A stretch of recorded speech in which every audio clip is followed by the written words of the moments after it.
오늘은 영상은 주식은 아닙니다. 근데 저한테 계속 많은 분들이 문의하셔가지고 제가 오늘 이렇게 영상을 찍게 됐습니다. 여러분들은 이제 제가 이렇게 유튜브를 하면서 제가 어떤 능력이 있어서 저렇게 할 수 있나 하실 것 같은데, 뭐 제가 잘 안 갔습니다만 제가 자격증이 하나 있습니다. 그 CFP라고 해서 국제공인재무설계사라는 자격증이 하나 있죠. 무슨 얘기냐면 돈 있는 분들 자산 설계를 어떻게 해서 어떻게 풀을 늘려주고 그게 안정적으로 후대에 상속까지 될 수 있도록 설계해주는 종합 플래너입니다. 해외에서는 꽤 인정받는 자격증인데 아직 한국에서는 금융이 선진화되지 않으면서 아직 가치를 인정받지 못하고 있죠. 근데 뭐 상경계열이라든가 그쪽 대학생들은 압니다. 이게 얼마나 어려운 자격증이고 이걸 받기 위해서 얼마나 공부를 많이 해야 되는지. 제가 공부 잘했다는 얘기를 드리는 게 아닙니다. 바꿔 말씀드리면 제가 충분히 부동산에 관련돼서도 제가 얘기할 수 있는 그 정도의 지식을 갖고 있다. 그런 것들을 국제적으로 인정받은 사람이다라고 말씀드리면서 제 말에 대해서 여러분들 좀 더 깊이 있게 좀 들어보지 않을까 싶어서 이렇게 말씀드립니다. 최근에 부동산 시장에 대해서 말이 많습니다. 특히 건설사들이 오른 건설비, 또 PF가 막혀가지고 공사를 못하는 것 때문에 그런 고정비 때문에 많이 힘들어하고 있죠. 그래서 언론들에서도 부동산 시장을 살려야 우리나라 경제가 좋아진다, 또 서민들이 좋아진다는 것 때문에 많이 이슈를 만들고 있습니다. 근데 저는 이제 속된 얘기로 우리 소액 투자자들, 우리 개미들 투자 입장에서 좀 말씀드리고 싶은 사람입니다. 그래서 유튜브도 찍고 있는 거고, 그래서 그런 것 때문에 국가적으로야 당연히 부동산이 잘 돼야죠. 그게 맞습니다. 근데 좀 속된 얘기로 거기에 저희들이 우리 개인 돈을 잃어가면서까지 잘 되는 건 저는 사실 반대하거든요. 우리 개인들이 행복하고 잘 살아야 국가도 잘 살고 행복하다 봅니다. 근데 국가 정책에 맞춰서 우리가 손해보는 건 저는 반대하기 때문에 이렇게 지금 영상을 찍고 부동산에 대해서 얘기하고 싶어 이렇게 말씀드립니다. 이런 기사는 너무 많습니다. 좀 바꿔 말하면 건설사 회생 절차, 부도, 지방 건설사 존립이 어렵다. 근데 맞는 현실입니다. 왜냐 그동안 너무 좋았거든요. 그래서 우후죽순 너무 많이 생겼습니다. 이제 그게 정상화되고 있는 단계가 아닌가 보고 있습니다. 정책금융으로 풀 수 있는 한계도 전 넘어갔다 봅니다. 좀 속된 얘기로 좀 부도날 곳은 부도나야 되고 무너질 때 무너져야 됩니다. 그래야 좀 남아있는 기업들이라도 빨리 정상화돼서 좀 이런 각 지방의 국가 산업에 좀 도움되지 않을까 싶습니다. 최근에 2025년도 부동산 대해서 이제 전문가들이 팽팽합니다. 5대5 정도로 오른다, 떨어진다. 당연히 미래에 대해서는 당연히 변수가 많죠. 근데 이제 제가 보는 입장은 저는 100% 떨어진다 봅니다. 제가 너무 이렇게 과감하게 말씀드려서 죄송합니다만 저는 그만큼 우리 소액 투자하시는 분들이 부동산으로 손해를 안 봤으면 하는 바람입니다. 무슨 얘기냐? 제가 쭉 설명드리겠습니다만 모든 산업의 근간은 사람입니다. 사람. 우리가 사람이 많아야 돼요. 근데 아시겠습니다만 현재 그렇지 않죠. 최근에 국토연구원에서 만든 자료입니다. 보시면 지도상 보시면 서울만 약간 노랗습니다. 뭔 얘기냐면 상승이 되고 있는 거죠. 서울은 사람이 많습니다. 그렇게 지방에서 인구가 유입되고 있고요. 그래서 현재 서울만 올라가고 있고요. 다른 지역은 대부분 보합이든가 떨어지고 있습니다. 이건 KB 통계입니다.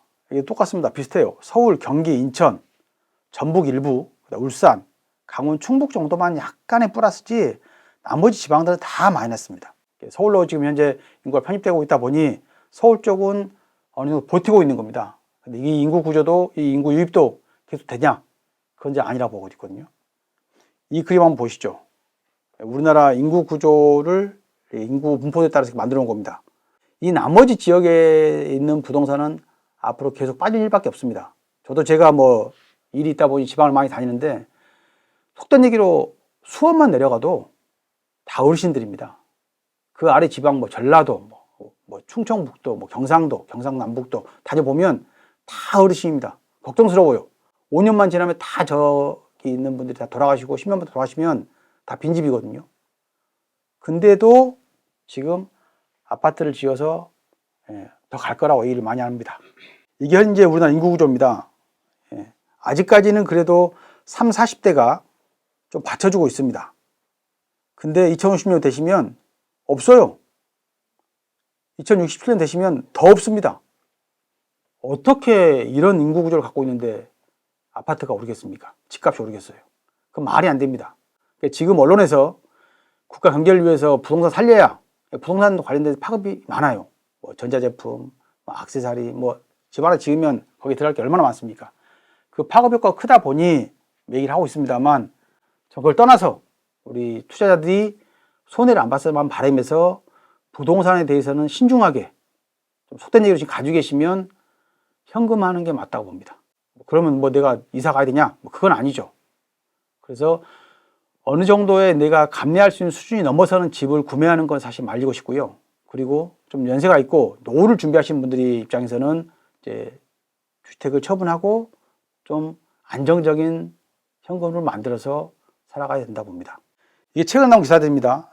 두 달 만에 서울 평균 아파트 거래가 12억으로 떨어졌답니다. 12억. 어떤 분들은 뭐 말합니다만 어마어마하게 큰 돈입니다. 직장인들 연봉 5천만 원, 한 달에 500만 원 받아가지고 사는 분들이 12억을 모으려면 안 쓰고 몇십 년 모아야 됩니다. 근데 이게 평균가입니다. 평균가. 일부 강남에서 50억이 넘어가고 있죠. 우리가 말하는 뭐 국민평형, 우리가 32평형 말하죠. 그걸 말씀드린 겁니다만 말도 안 되는 겁니다. 당연히 우리 언론에서 어떤 뭐 이슈거리 만들기 위해서 뭐 연예인들, 성공한 투자 연예인들 많이 얘기하죠. 근데 반대로 말하면 그 이면에 나오지 않는 약 8, 90%의 손해본 연예인이 훨씬 많습니다. 근데 그런 것들 얘기를 안 하죠. 왜냐?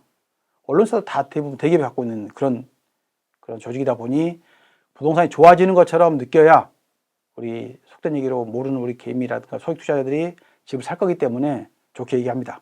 그래서 저는 가능하면 부동산을 좀 신중하게 했으면 좋겠고, 또 하나, 이것도 최근 나온 얘기입니다만 서울에 아파트 매물이 쌓이고 있습니다. 이거 되게 심각한 겁니다. 이게 시작이라고 보거든요. 이 부동산도 그렇습니다. 우리 농산물도 그런 것처럼 어느 정도의 선을 넘어가고 내리면 급락할 수 있고 급등할 수 있습니다. 전 정권에서 아파트 값을 많이 급등을 시켜놨죠. 주택 가격을. 근데 전 그게 정상화되는데 오래 안 걸리다 봅니다. 이게 무서운 얘기일 수 있습니다만 한번 시장이 무너지면 반토막도 우습게 날 겁니다. 저는 그 시점이 그리 멀지 않았다고 보는 거죠. 갑자기 주식 유튜버가 오늘 부동산을 얘기했습니다. 왜냐? 제 주변에서 너무 많은 분들이 현재 언론이라든가 이렇게 유튜브라든가 신문을 보시고 많이 막 조급하게 생각하세요. 나도 사야 되는 거 아니냐? 지금이라도 사야 늦지 않냐? 안 그러면 나 평생 집 못 갖는 거 아니냐? 라고 걱정하시는 분들이 많아서 이렇게 찍습니다. 절대 그럴 일 없습니다. 그리고 지금 사시면 안 된다고 제가 강하게 말씀드리고 싶습니다. 첫째는 금리가 쉽게 내려가지 않습니다. 과거처럼 1%, 2%대의 금리는 더 이상 보기 어려우실 거예요. 그러면 속된 얘기로 내가 집을 10억짜리 사면 그거 받아가지고 은행에 이자 내다 보면 인생 그냥 끝나는 겁니다. 근데 쓸 돈이 없어요. 월세 사는 거와 상관이 전혀 다른 게 없는 겁니다. 그런 인생을 살지 않았으면 하는 바람입니다. 조금 작더라도 내가 즐길 수 있는 그 정도의 소득을 유지하면서 사는 게 맞지 않나. 너무 언론에 휘둘려서 급하게 집을 구매해가지고 그 빚에 허덕이는 인생을 살지 않았으면 하는 바람으로 오늘 이렇게 영상을 찍게 됐습니다. 뭐 전문가가 아니라고 할 수 있겠습니다만 저도 이제 금융을 투자하고 CFP라는 그 자격증을 갖고 있으면서 많은 분들을 만나고, 그리고 제가 투자를 하면서 느끼는 건 이 투자도 어려운 게 아닙니다. 순리가 있어요. 다만 그런 이제 큰 흐름에 대한 순리를 내가 좀 정확한 지식을 갖고 공부를 하고 보고 들어가야 되는데 너무 이렇게 막 미디어라든가 이런 데 휘둘리다 보니 손실이 큰 거죠. 특히 부동산은 주식하고 다릅니다. 굉장히 부지가 커요. 한번 잘못 물리면 주식이 한번 1, 2천만 원 까먹습니다만 부동산 1, 2억을 까먹습니다. 10배가 넘는 거죠. 그만큼 신중하게 했으면 바람으로 이렇게 부동산 관련 영상을 찍게 됐습니다. 제 영상이 여러분에게 도움이 됐으면 하고요. 꼭 좋은 투자로 즐거운 생활, 즐거운 노후를 좀 만들었으면 하는 바람입니다. 감사합니다.